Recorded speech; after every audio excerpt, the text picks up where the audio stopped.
What's up Watergon? Kamar yadda aka saba, yau ma na zo ne don na tonawa Nigertrix asiri. Sunana Adman kuma ni magic maker ne.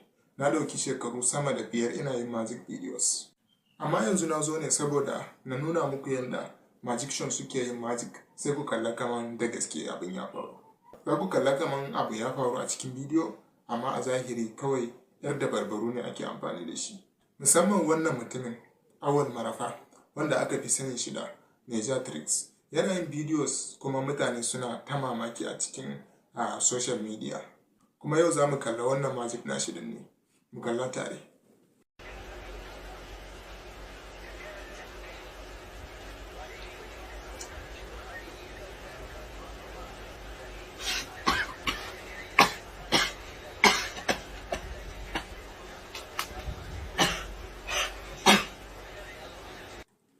Abin da ya faru a cikin wannan bidiyon shine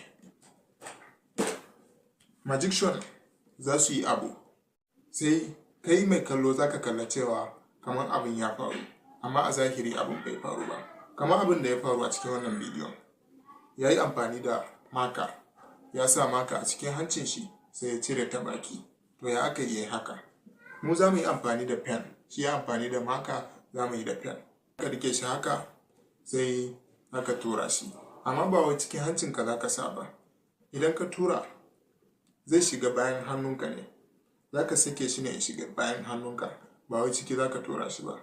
Kamar yadda ya yi, aka rike shi haka sai ka tura shi. Idan ka tura wanda yake gaba za ka kalla kamar cikin hancinka ka sa abin, amma a zahiri yana nan wajen. Da ya yi haka sai ya daura hannun shi haka, sai daga baya ya soke hannun shi. Da ya soke hannun shi sai ya nuna hannun shi ba komai, yana haka aka waye. Daga baya kuma sai ya soke hannun shi ya dauko maka din, amma lokacin da zai dauko a haka ya dauko shi, ta yadda mutumin da yana gaba ba zai kalla hannun shi din ba. A haka ya dauko sai ya kawo wajen bakin shi sai ya haka, za ka kalla kamar a baki ne aka cire, amma a zahiri ma dama abin yana bayan hannun shi. So bari in gwada muku. Haka yi haka sai ka aje shi. Simple. Idan kuna so ku ci gaba da sanin sirrin waɗannan mutanen, ku yi following dinmu, sannan ku danna like.